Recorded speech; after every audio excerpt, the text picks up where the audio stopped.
Payán, soy médico, especialista en sexología clínica y me complace mucho poder apoyar este proyecto con este tipo de información que no es tan frecuente que la pongamos en la agenda pública. ¿Sí? Porque la respuesta va a depender de diversos factores, ¿cierto? Que se presenten con los cibermedios.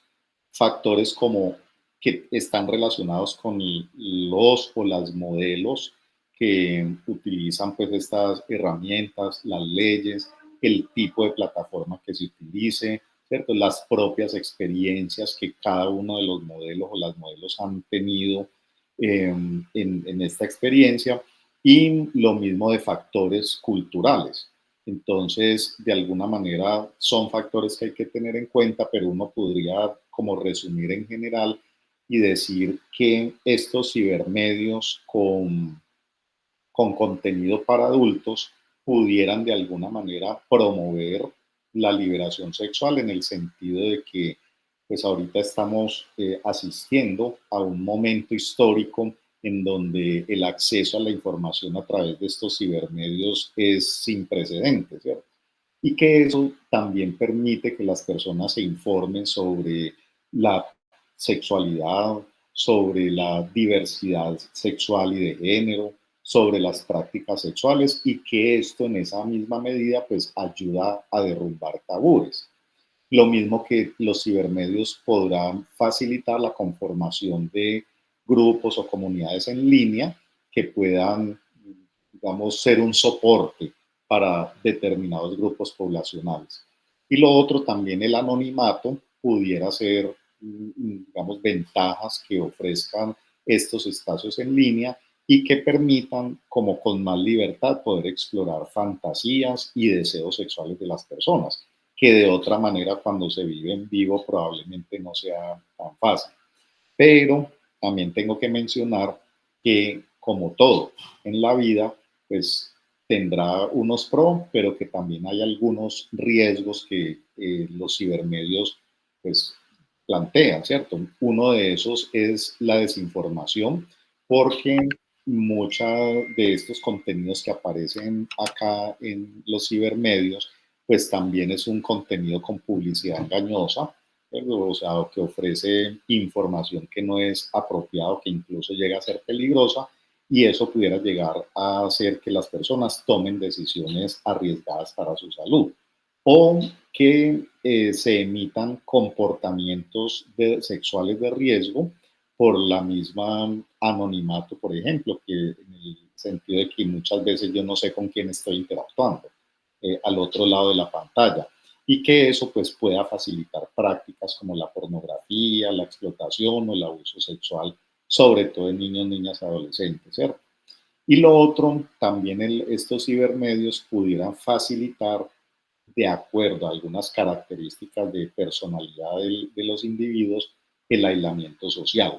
¿Cierto? Entonces, como llegan a ser prácticas tan gratificantes y en las que pues nadie me está juzgando, no tengo que rendirle cuentas a nadie, ni esperar que la otra persona, eh, es decir, que yo haga cosas para que la otra persona termine o no termine, pues eso puede de alguna manera ser gratificante y hacer que muchas personas, digamos que se aíslen socialmente. Ujú. Sin embargo, esa libertad sexual o estas cibermedios pudieran facilitar la libertad sexual y esto ser positivo en el sentido de que se promueve, por ejemplo, la autonomía individual, ¿cierto? Es decir, que las personas puedan tomar decisiones, sobre todo informadas sobre su propio cuerpo, de manera autónoma y sin ningún tipo de coacción o presiones externas, ¿cierto? Lo otro es el tema del bienestar emocional, que pudiera ser algo positivo en la medida en que las personas pudieran expresar su funcionamiento sexual o dar rienda suelta como a sus deseos, a sus fantasías a través de estos medios, pudiera en un momento dado fomentar esa autoestima, el placer, la satisfacción personal. También positivo en términos de esta libertad es que las personas puedan expresar su real orientación o identidad de género, por ejemplo, orientación sexual, y que eso ayude pues a disminuir la discriminación y la estigmatización, ¿cierto? O sea, yo diría que esos son como algunos elementos positivos. Sin embargo, también hay desafíos, ¿cierto?, en este tema de la libertad sexual, porque esta libertad sexual no es absoluta. Y cuando hablamos de libertades, pues nos toca hablar de derechos. Y cuando hablamos de derechos, no solamente del mío, sino que dónde termina mi derecho, ¿cierto? Dónde empieza el del otro. Entonces, eso es un tema que, digamos, se convierte en desafíos a considerar en términos de la libertad sexual. Lo otro es que en algunos contextos esa libertad sexual también puede ser utilizada como para justificar comportamientos abusivos o explotadores, ¿cierto? Entonces, también como alguien pudiera, redes de trata de personas, ¿cierto? Pudieran aprovechar esto, esa expresión libre que alguien pueda tener de su función sexual para sacarle dinero y abusar pues, de la... Lo otro es que también hay presiones sociales en donde los estereotipos, esas normas culturales también pueden influir en que las personas se sientan limitadas para la expresión de su sexualidad o algunas desigualdades que puedan haber ahí, ¿cierto? En términos de raza, de género, de cultura, de orientación sexual, porque de alguna manera el exponer, digamos, toda mi intimidad en aras de esa libertad sexual también me abro la ventana a exponer mis vulnerabilidades, ¿cierto? Entonces creo que en todo el tema siempre que habrá que hablar de como de los pros y los contra o de lo positivo y lo no tan positivo de cada una de estas acciones o aspectos, ¿cierto? Me gustaría como adicionar a eso, decir, ¿cuáles serían como, la pregunta es, la presión que en un momento dado pueden hacer o tener las expectativas de los clientes frente a los y las modelos webcam, si eso puede tener pues como un impacto significativo en la autoestima o en la autenticidad sexual? Y realmente, realmente sí, claro. Estamos en una relación de interacción entre individuos y por tanto, siempre que eso pase en el nivel que sea, pues algo del otro va a quedar en mí y viceversa, ¿cierto?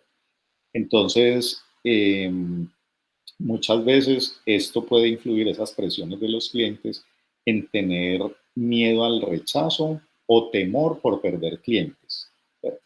Entonces, eso hace que las modelos o los modelos se vean presionados a hacer cosas que no los representen su autenticidad, ¿sí? Es decir, esto no es lo que yo quiero, no me siento bien haciéndolo, pero a la vez tengo temor de perder el cliente porque además de esto vivo o porque me está pasando la tarjeta muchas veces y entre más le muestre y entre más haga, pues más dinero voy a ganar, ¿cierto?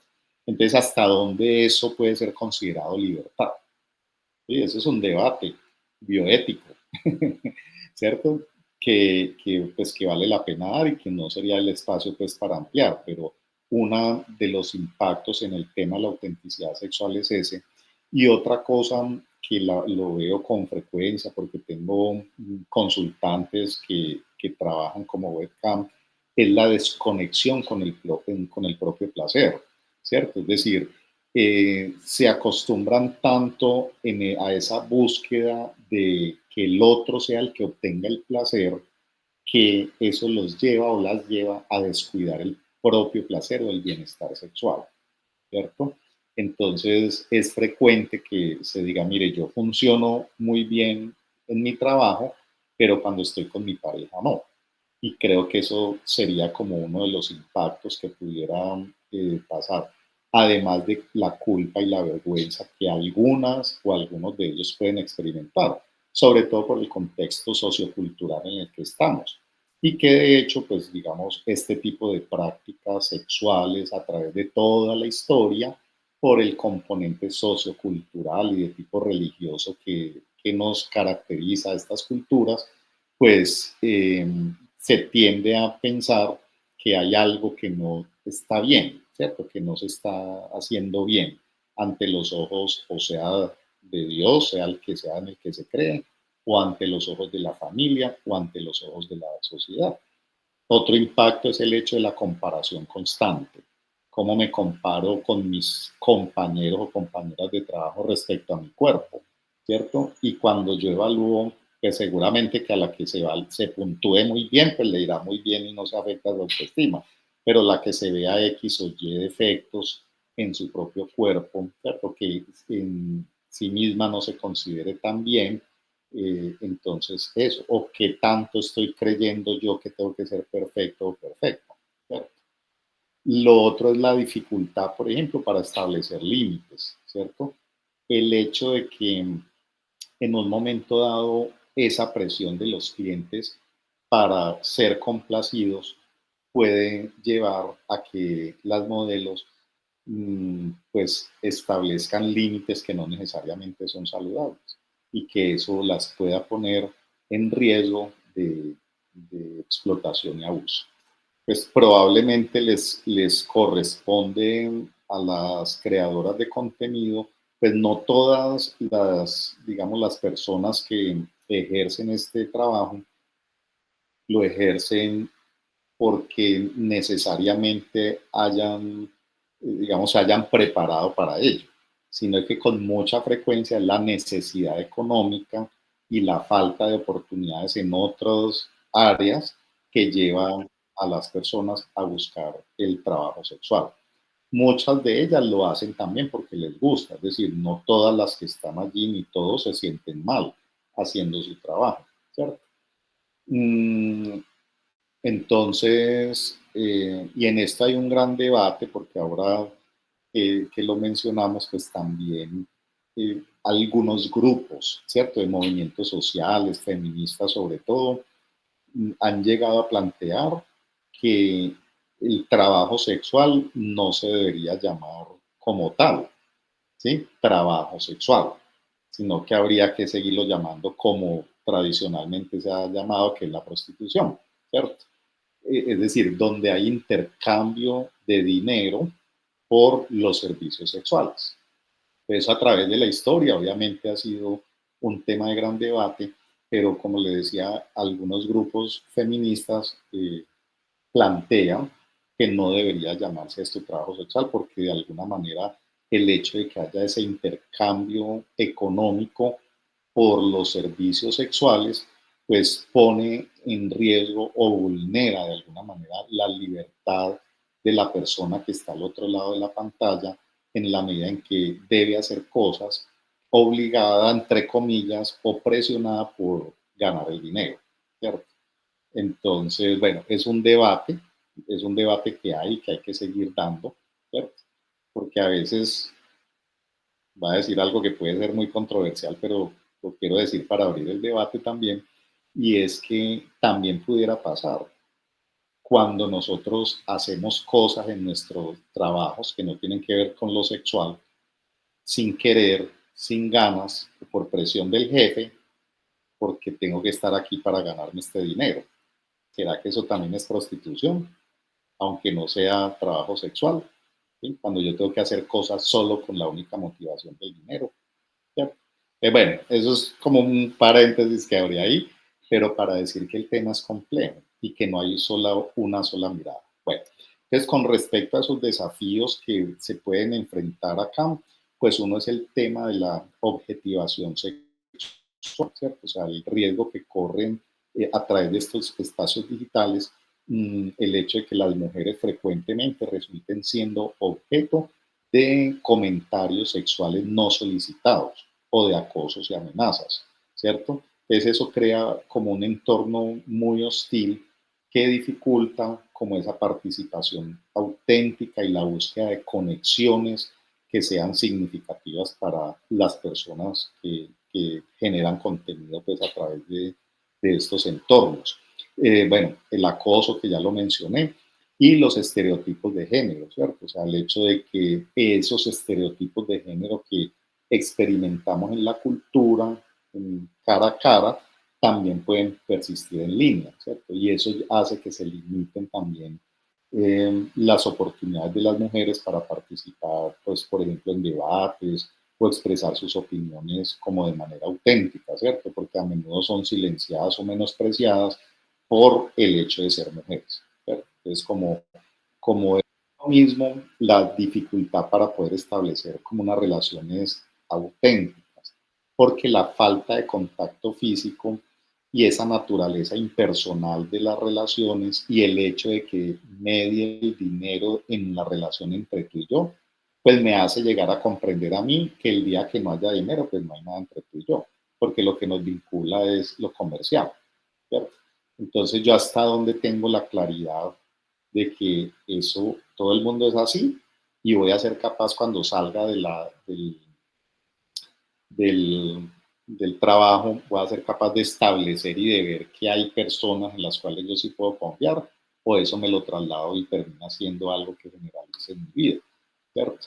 Entonces, y lo otro es el juzgamiento, volvemos a lo mismo, ¿cierto? De, que pueden ser sujetos estas personas cuando salen de los estudios, webcam, pues, me refiero, ¿cierto? Entonces, porque tienden a ser juzgadas, sobre todo las mujeres, más duramente por su apariencia y sus comportamientos, muchas veces que los hombres, ¿cierto? Entonces, cómo les toca también como luchar o trabajar en contra de esas presiones sociales. Uh -huh.